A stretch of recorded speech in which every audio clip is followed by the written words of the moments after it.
Ni msafara wa magari ya polisi akiwa anaondoka katika eneo hili la Mahakama Kuu baada ya kukamilika kwa kesi inayomkabili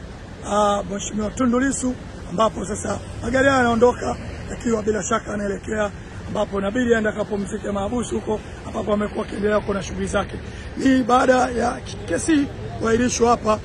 na baada ya shahidi watatu kumeweza kutoa ushahidi wake, na kama ambavyo unaweza kuona hapo magari haya sasa yanaondoka hapa ikiwa tayari ni sehemu ya msafara huu ambapo Mheshimiwa Tundu Antipas Lissu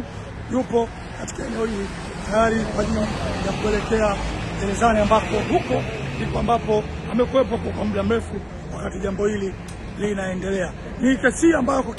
kiasi moja na namna moja nyingine imekuwa ikivuta hisia kubwa na hisia tofauti za watu ambao wamekuwa kufika hapa, na swala la ulinzi limekuwa likiimarishwa kama ambavyo taratibu umekuwepo, na ukiangalia hapo barabara zote hapa zimefungwa tayari kuhakikisha kwamba magari yote na msafara unatoka hapa kuelekea ambapo Mheshimiwa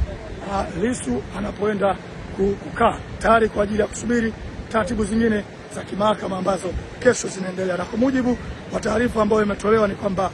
kesho ni shahidi wa 4 ambaye anakuja tayari kwa ajili ya kutoa ushahidi wake